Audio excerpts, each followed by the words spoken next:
مالي والنيجر وموريتانيا قدموا طلبات على مدرعات النمر وبعض الأسلحة الأخرى. موريتانيا إلى حد الآن قدمت طلبات على الهليكوبتر الجزائرية الصنع، وستكون جاهزة نهاية هذه السنة 2021. إذا كنت من المتابعين الجدد اشترك الآن في القناة ليصلك الجديد بالضغط على الزر الأحمر أسفل القناة مع تفعيل الجرس، ولا تنسوا دعم المقطع بلايك. شكرا لكم جزيل الشكر.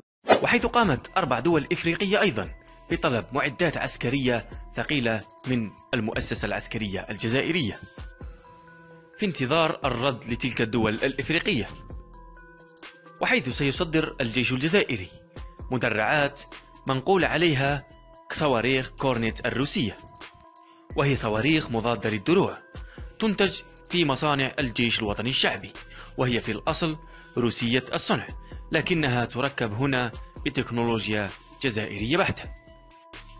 وكان أيضا الطلب على دبابات شيلكا المطورة محليا، والتي هي تختلف عن الشيلكا الروسية، وبحيث أن مدرعة الشيلكا الجزائرية تمت إضافة عليها رادار خاص بالمروحيات والطائرات المسيرة، ومداه يفوق 50 كيلومترا، وهو أيضا صنع جزائري 100%.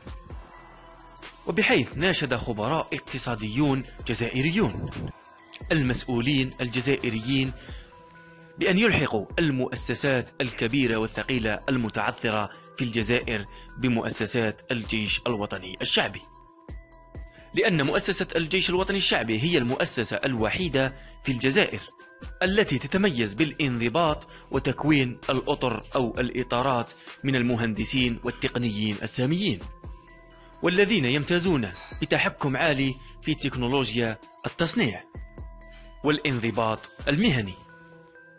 ونتمنى المزيد من الازدهار والرقي لمؤسستنا الجيش الوطني الشعبي.